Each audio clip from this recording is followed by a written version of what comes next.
Hey guys, welcome to Ramya recipes Tamil.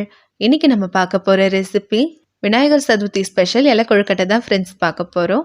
இது செய்கிறது ரொம்பவே ஈஸி, அதே சமயம் டேஸ்ட்டுமே சூப்பராக இருக்கும். இந்த கொழுக்கட்டை நல்லா சாஃப்டாக இருக்கிறதுக்கு வீடியோக்குள்ளே நிறைய டிப்ஸ் அண்ட் ட்ரிக்ஸ் சொல்லியிருக்கேன், அதனால வீடியோவை ஸ்கிப் பண்ணாமல் பாருங்கள். வீடியோக்குள்ளே போகிறதுக்கு முன்னாடி ஒரு அன்பான வேண்டுகோள் ஃப்ரெண்ட்ஸ், நம்ம சேனலை சப்ஸ்கிரைப் பண்ணாத நண்பர்கள் சப்ஸ்கிரைப் பண்ணிக்கோங்க. இப்போ வாங்க இந்த கொழுக்கட்டை எப்படி செய்யலான்னு பார்க்கலாம்.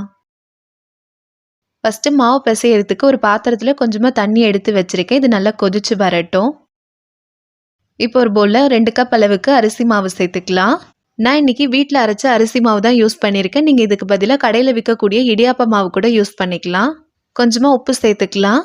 சேர்த்துட்டு இப்போ இது ஒரு வாட்டி நல்லா மிக்ஸ் பண்ணி விட்டுக்கலாம். 1 டேபிள் ஸ்பூன் எண்ணெய் சேர்க்கும் போது மாவு நல்லா சாஃப்டாக இருக்கும். சேர்த்துட்டு இப்போ இது ஒரு வாட்டி நல்லா மிக்ஸ் பண்ணி விட்டுக்கலாம். இப்போ தண்ணியை கொஞ்சம் கொஞ்சமாக சேர்த்து நல்லா மிக்ஸ் பண்ணிக்கலாம். தண்ணி நல்லா சூடாக இருக்கணும். அதே சமயம் நம்ம தண்ணியை மொத்தமாக சேர்த்துக்கூடாது. இந்த மாதிரி கொஞ்சம் கொஞ்சமாக சேர்த்து மிக்ஸ் பண்ணிக்கணும். இந்த மாதிரி ஸ்பூனை வச்சு மிக்ஸ் பண்ணிக்கோங்க. ஏன்னா தண்ணி சூடாக இருக்கிறதுனால நம்ம கையை வச்சு மிக்ஸ் பண்ண முடியாது. பாருங்கள், மிக்ஸ் பண்ணியாச்சு. இந்த அளவுக்கு மாவு நல்லா இலக்கமாக இருக்கணும். பாருங்கள், இதுதான் மாவோட கன்சிஸ்டன்சி. மாவு ரொம்ப கெட்டியாக இருந்ததுன்னா கொழுக்கட்டை ரொம்ப ஹார்டாக இருக்கும். அதனால மாவு இலக்கமாக இருக்க மாதிரி பார்த்துக்கோங்க.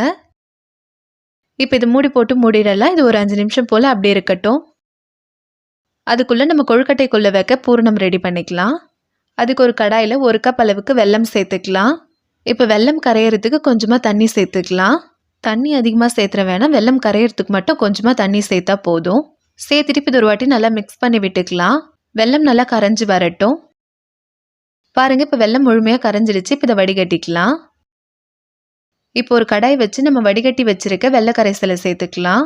வெள்ளத்தில் கல் மண் தூசிலாம் இருக்கும். அதனால் எப்போ வெல்லம் சேர்க்கறதா இருந்தாலும் இந்த மாதிரி கரைச்சி வடிகட்டிட்டு சேர்த்துக்கோங்க.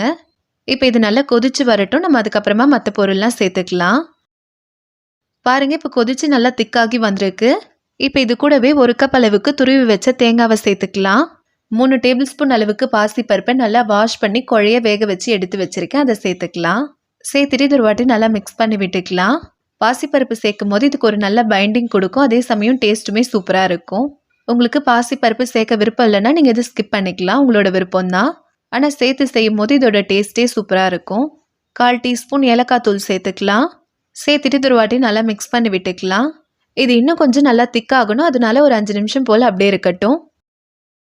பாருங்கள், இந்த ஸ்டேஜ் வந்ததுக்கப்புறம் நம்ம கேஸ் ஆஃப் பண்ணிக்கலாம். ஏன்னா இது சூடு குறைஞ்சதுன்னா இன்னுமே நல்லா கெட்டியாகும். இப்போ நம்ம கொழுக்கட்டைக்குள்ளே வைக்கக்கூடிய பூரணம் ரெடி ஆயிடுச்சு. இப்போ வாழை இலையில் நம்ம ரெடி பண்ணி வச்சிருக்க மாவை கொஞ்சமாக எடுத்து வச்சுக்கலாம். இப்போ இதை ரவுண்ட் ஷேப்பில் தட்டிக்கலாம். மாவு நல்லா இலக்கமாக இருக்கிறதுனால தட்டுறதுக்கு நல்லா ஈஸியாகவே இருக்கும். எந்த அளவுக்கு முடியுமோ அந்த அளவுக்கு நல்லா மெலிசாக தட்டிக்கணும். பாருங்கள், மாவு தட்டியாச்சு. இப்போ இதில் நம்ம ரெடி பண்ணி வச்சுருக்க ஸ்டஃபிங்கை வச்சுக்கலாம். ஸ்டஃபிங்கை நல்லா தாராளமாக வைங்க, அப்போ தான் சாப்பிட்றதுக்கு நல்லாயிருக்கும். பாருங்கள், வச்சாச்சு. இப்போ இதை க்ளோஸ் பண்ணிக்கலாம். க்ளோஸ் பண்ணிவிட்டு இந்த மாதிரி எட்ஜஸ் எல்லாம் ஒரு வாட்டி ப்ரெஸ் பண்ணி விட்டுக்கோங்க. பாருங்கள், இந்த மாதிரி தான். இப்போ இதே மாதிரி மீதி இருக்கிறதுமே ரெடி பண்ணிக்கலாம். இட்லி பாத்திரத்தில் கொஞ்சமாக தண்ணி ஊற்றி வச்சுருந்தேன். அது நல்லா கொதிச்சு ஆவி வந்துருச்சு. இப்போ இட்லி தட்டில் நம்ம ரெடி பண்ணி வச்சுருக்க கொழுக்கட்டையை ஒன்று வச்சுக்கலாம். ஒன்றுக்கு மேலே ஒன்று வைக்கலாம், ஒன்றும் ஆகாது. பாருங்கள், எல்லா கொழுக்கட்டையுமே வச்சாச்சு. இப்போ இது மூடி போட்டு மூடிடலாம். இது வேகிறதுக்கு 10லேருந்து 15 நிமிஷம் போல் ஆகும். நம்ம கொழுக்கட்டையை அதிக நேரம் வேக வைக்கும் போது மேலே இருக்கிற மாவு கல் போல் ஆகிடும். அதனால ஒரு 10லேருந்து 15 நிமிஷம் இருந்தாலே போதும். இப்போ கொழுக்கட்டை வெந்துருச்சு. இப்போ இதை நான் பிளேட்டில் எடுத்து வச்சுருக்கேன். இப்போ நம்மளுடைய இலை கொழுக்கட்டை சூப்பராக ரெடி ஆகிடுச்சு. அவ்வளோதான் ஃப்ரெண்ட்ஸ், நம்மளோட ரொம்பவே சூப்பரான இலை கொழுக்கட்டை ரெடி ஆகிடுச்சு. பாருங்கள், நல்லா சாஃப்டாக இருக்குது. நம்ம சேனலில் ஆல்ரெடி விநாயகர் சதுர்த்தி ஸ்பெஷல் பூரண கொழுக்கட்டை சுண்டல் ரெசிபி இது எல்லாமே வீடியோ போட்டிருக்கோம். அந்த வீடியோட லிங்க்கு டிஸ்கிரிப்ஷன் பாக்ஸில் தரேன், போய் பாருங்கள் ஃப்ரெண்ட்ஸ். பாருங்கள், கொழுக்கட்டை நல்லா சாஃப்டாக இருக்குது. இந்த கொழுக்கட்டை கொஞ்சம் நேரம் ஆனாலுமே இதே சாஃப்ட்னஸோடு இருக்கும். நீங்களும் இந்த விநாயகர் சதுர்த்திக்கு இந்த கொழுக்கட்டையை மறக்காமல் ட்ரை பண்ணி பாருங்கள்.